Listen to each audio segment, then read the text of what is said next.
Boromiyaa godin Gujii keessa daandilee magaal guddoo godinicha Nageelle Boorana Finfinnee wal qunnamsiiftu akkasumallee karaan dirqam magaalota aanaatiin walti fidi cufamur rakkaa'uumatii rakkoo nageenya jabduuf saaxilamnee jedha. Jiraattoti OMN dubbis hasoda nageenyaatiif maqaan isaanii akka dhaamin barbaannu kun akka jedhaniitti magaaltan seenuuf ba'uuna dhowwamtee guyyaa 10 sorratti argamna. Manneen rifeensa hundi shanee matatti cirate magaal keessa ribsoda jettin rakkaa'atu jedhaabanii jiru. Namni qaala'insi jireenyaa hongeef gaagam nageenya rakkaa'ee gabu bulurratti argama. Maatii yookaan seelii shanee maqa jettuuf jaarsaaf jaartii dabalate namni hidhaa waliin ejjuu jedhani. Opereeshinii shanee balleessuu mootummaan bilisiginnaa dhiyoo tallabseen duulli guddaan Oromiyaa irratti eeggal hidhattoota waraan bilisummaa Oromoo caala uummata qulqullichi gaagaa jiraachuu saragaalee mul'isu. Mootummaan qaam shane jedhuun kan qulqulleessuuf deebi'ee waada seenuus oduu waan dabarte qabatamaan garee tan balleessu dhiise lakkoofsa isaanii hir'isuu hin dandeenye. Waraanni bilisummaa Oromoo modhee deddu keessan loltoota diinaa jedhuun kan kukuffisuun qawwee dhuugan leekachuu dubbata.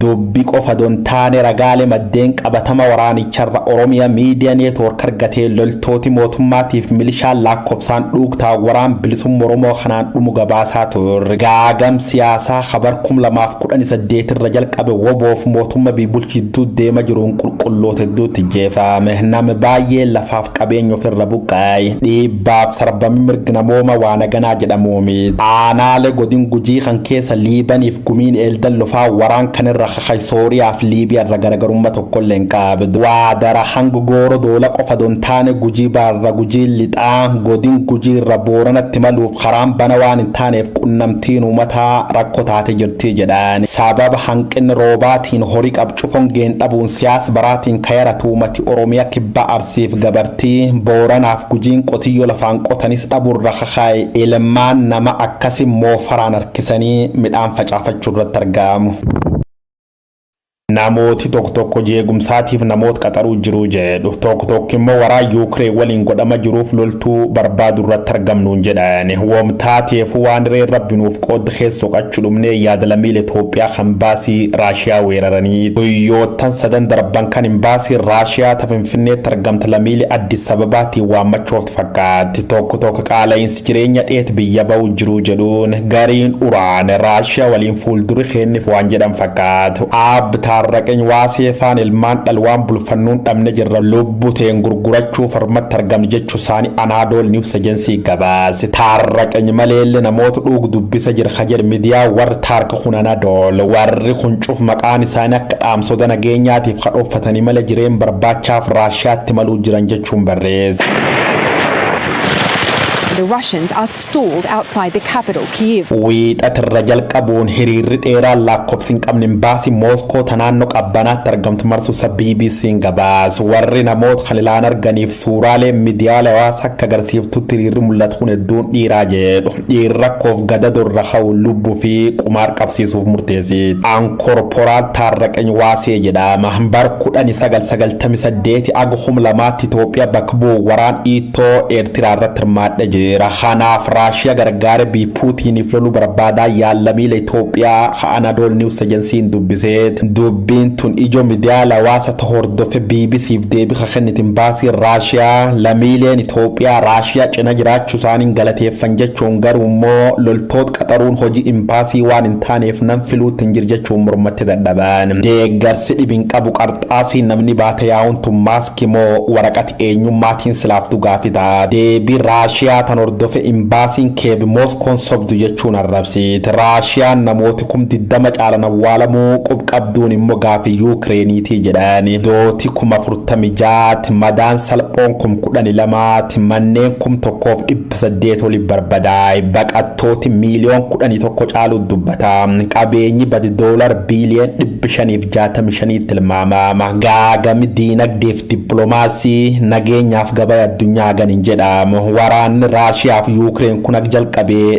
ji'oota lama guutuuf guyyoota muraasa tafee jedhan waggoottan 30 oliif asmara Eertiraa qofa don taane gaafa Afrikaa hagaaga jaarsi Abiy Ahmad Isaayyaas afaa warqa Raashiyaa deeggaruu waraanicha jajjabeessu Itiyoophiyaan dubbi keessa qabachuun araaroo jechaa turte garuu wal fakkaataa wal barbaada kum jedhan abbootiin irree kanneen akka Abiy Ahmad Puutiin yaadaan deeggaruunis mam tokkolleen qabduu jedhan uummata Itoophiyaa kajiruun huqqifte iriir miidiyaan hawaasa saaxile BBC'n faan gaafannaa Raashiyaan ammaaf nam qaxaruuf yaad tokkolleen qabuu jetti Yuukireen yaayyoo arginaaf qaba jennaan Itiyoophiyaan immoo faan qaba lamiilee waraani gaaga'ee bulchiisi bara yaarse qaala'insi jireenya hunkure ongeen lafa cabsiit waraa Mooskoof Kiyev irratti hirmaannee allaatti Awurooppaatiin nyaatamuu barbaannaa jechuu jiru.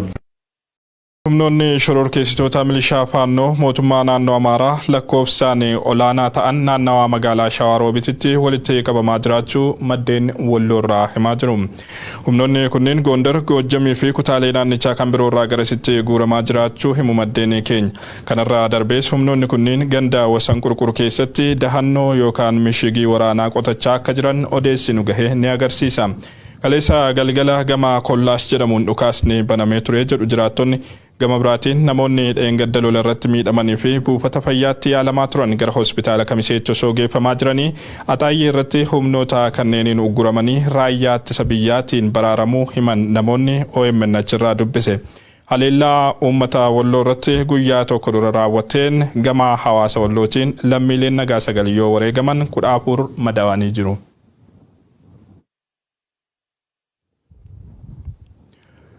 Gara oduu keenyatti aanutti wayitaa ceenu ammoo hawaasni Oromoo lola shororkeessitoonni faannoo bananiin qe'ee fi qabeenya isaaniirraa buqqaafaman bakka qubsumaa dhabuu fi beelaa fi saaxilamuun rakkoo irra jiraachuu himan. Namoota sababa weerara shororkeessitoota faannoo kanaatiin qe'ee fi qabeenya isaaniirraa buqqa'an keessaa tokko kan ta'an akka OMN'tti himanitti gandoota naamuruu 23 keessaa gandi 18 guutummaan guutuutti shororkeessitoota faannootiin to'atamee jira. Abrahaam Birroo guutuu oduu kana qopheesseera. Godina Horroo Guduruu Wallaggaa keessaa aanaan Amuuruu bakka shororkeessitooti faannoo miidhaa jabaa irra qaqqabsiisan yoo ta'u ji'oota hedduu darbaniif maatiin 60 lakkaa'aman qe'ee fi qabeenya isaaniirraa buqqa'anii jiru. Jiraattonni nagaa 100 lakkaa'amanis humna kanaan ajjeefamanii jiru. Hawaasi Oromoo qe'ee fi qabeenya isaarraa buqqaafamee jiru kun gara magaalaa aanaa Amuuruu Oborraa jedhamutti godaanuun mana barumsaa fi gaaddisa mukeenii jala akkasumas manneen amantaa keessa qubatee jiraachuu namni OMN gara sirraa dubbise ni hima. Aanaan Amuuruu baay'ee yeroo ammaa kana rakkoo hamaa guddaa keessa jirti. Kuni faannoo aanaa kana seenuun lubbuu namoota baay'ee dabarsee jira. Amma kun akka jirutti uummanni gandoolee hundarra jiru baqatee ganda 23 aanaan Amuuruu qabdu keessaa ganda 3 duwwaatti kan hafe ganda 20 irraa namni baqatee gara magaalaa Burraatti seenee jira. Abbaa toleen deeggaramaa jiru, kan tolee mana namaa jala jiru, kan ala bulu, kan mana barumsaa keessa bulu, kaan immoo mukuma jalatti argatan bulu. Godina Horroo Guduruu Wallaggaa keessatti argamtu aanaan Abee Dongoroo fi Jimmaa Gannatiis rakkoo wal fakkaataa keessa jiru.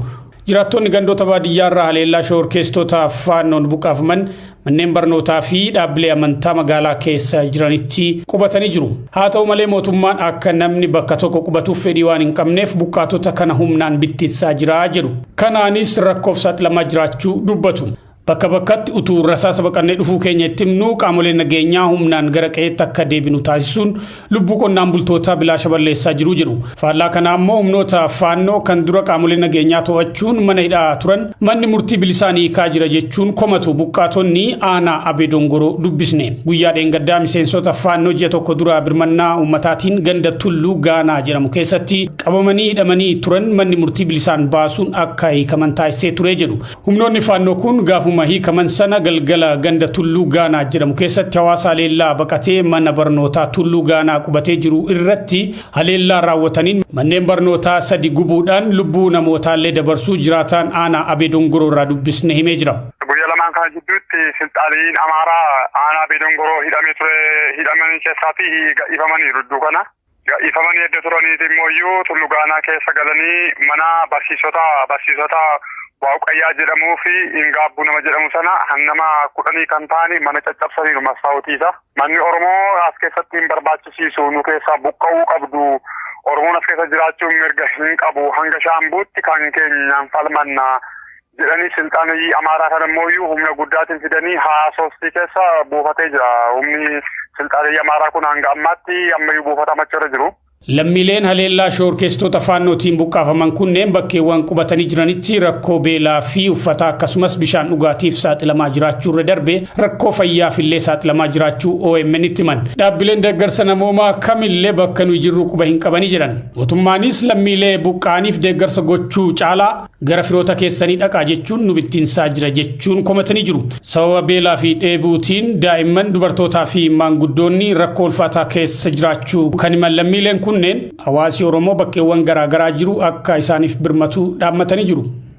Qaamoleen mootummaa waan tokkoyyuu uummata kanaaf gochuu hin dandeenye. Namni nyaatu dhabee rakkataa jira, keessa jireenya isaa irraa buqqee manni isaa gubateera, manni jiru hundinuu gubateera. Akka ta'etti Oromoon hundi akka nu birmatu, aanaa kanaaf akka birmatu. Waduudhuma walqabatuun gareen shororkeessaa finxaalayyii Amaaraa faannoo jedhee of waamu ambulaansii gubuu bulchiinsi godina Shawaa Bahaa hime. Waajjira dhimmoota koominikeeshinii godina Shawaa Bahaa fuula miidiyaa hawaasaa isaan akka gabaasetti kibxataa darbe ambulaansiin godina Harargee Bahaa aanaa Gursumirraa gara Adaamaatti imalaa turte halkan keessa sa'aatii 11tti garee shororkeessaa kanaan gubattee jirti. Humni kun godina Shawaa Bahaa aanaa Boosat ganda Qaawwaa bakka addaa Hayaa Boolee jedhamutti namoota ambulaansii keessa jiran 4 keessaa 2 irratti halkan keessa sa'aatii 5tti miidhaa salphaa geessisuunis dhagahamee jira. Namoonni miidhaan irra gahee lubbuun hafuun hospitaala Adaamaatti yaalamaa jiru. Finxaalayyiin Amaaraa faannoo ofiin jedhan halkan da'oo godhachuun of ijaaranii gurmaa'uun meeshaalee gurguddoo hidhatanii yeroo garagaraatti qaama nageenyaa fi hawaasa nagaa irratti ajjeechaa fi saamicha raawwachaa jiru jedha gabaasichi. Humni finxaalayyii faannoo jedhee of waamu kun yeroo darbe godina Shawaa Bahaa aanaa Fantaallee ganda Xuxxuuxxii bakka addaa Qorkee jedhamtutti milishoota Oromiyaa 30 ta'an fixuu fi kaan madeessuu gabaasuun keenya ni yaadatama.